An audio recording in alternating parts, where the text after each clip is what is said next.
அப்பராசபுத்தூரில் கன்னிகா பரமேஸ்வரி அம்மன் கோவிலில் ஐம்பொன் சிலை, பித்தளை பூஜை பொருட்களை திருடிய இரு வாலிபர்களை 24 மணி நேரத்தில் தனிப்படை போலீசார் பிடித்து காவல் நிலையத்தில் ஒப்படைத்தனர்.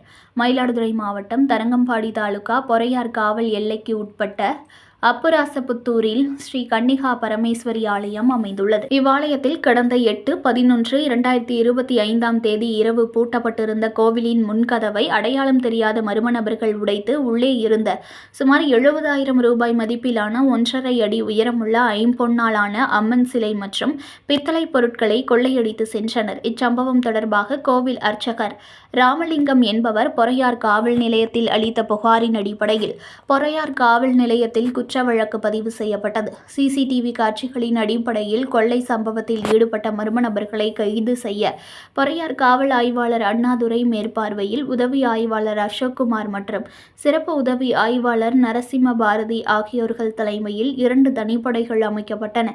இவ்வழக்கில் குற்ற சம்பவத்தில் ஈடுபட்ட நபர்கள் மயிலாடுதுறை பூக்கொள்ளை தெற்கு தெருவைச் சேர்ந்த ராஜசேகரன், முகமது அலி ஆகியோர் என தெரிய வந்துள்ளது. இருவரையும் கைது செய்த தனிப்படை போலீசார் அவர்களிடமிருந்த ஐம்பொன் அம்மன் சிலை மற்றும் பித்தளை பொருட்களை மீட்டனர். இக்கொலை சம்பவத்திற்கு பயன்படுத்திய இருசக்கர வாகனம் பறிமுதல் செய்யப்பட்டது.